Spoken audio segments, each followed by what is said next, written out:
नमस्कार। प्रथमे तो स्वाधीनता दिवस आपको बहुत बहुत शुभेच्छा।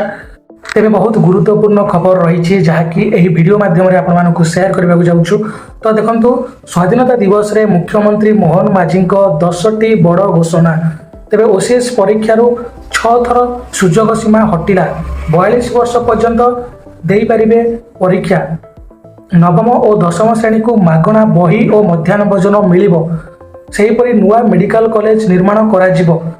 चाषी को वर्ष को 10,000 टंकार सहायता मिल। 1 कोटी अधिक सुभद्रा हिताधिकारी सामिल हेबे। तेरे 5 वर्ष 20 लाख नियुक्ति रखा जाइछि। ठीक से आईटीआई रे एआई लैब और 3टी नुआ वर्ल्ड स्किल सेंटर करा जिवो। तेबे एआई सेमीकंडक्टर समेत नुआ क्षेत्र में फोकस रही।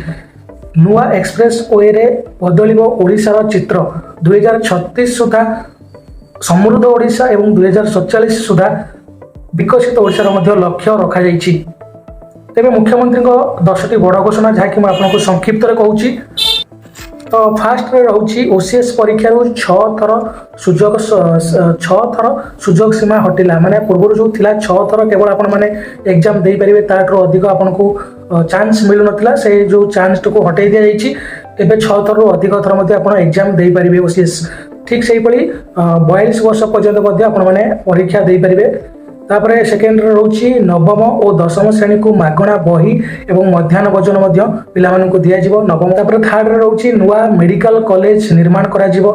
फोर्थ रे रहउछि चाषी को 10,000 टंकार सहायता मिल। तापरे 5 नंबर रहउछि 1 कोटी अधिक सुभद्रा हिताधिकारी हो जाइछन्ति। तापरे 6 नंबर रहउछि 5 वर्ष रे 20 लाख नियुक्ति लक्ष्य रखा जाइछि। तापरे 7 नंबर पॉइंट रे रहउछि आईटीआई रे एआई लैब 3टी नुआ वर्ल्ड स्किल सेंटर।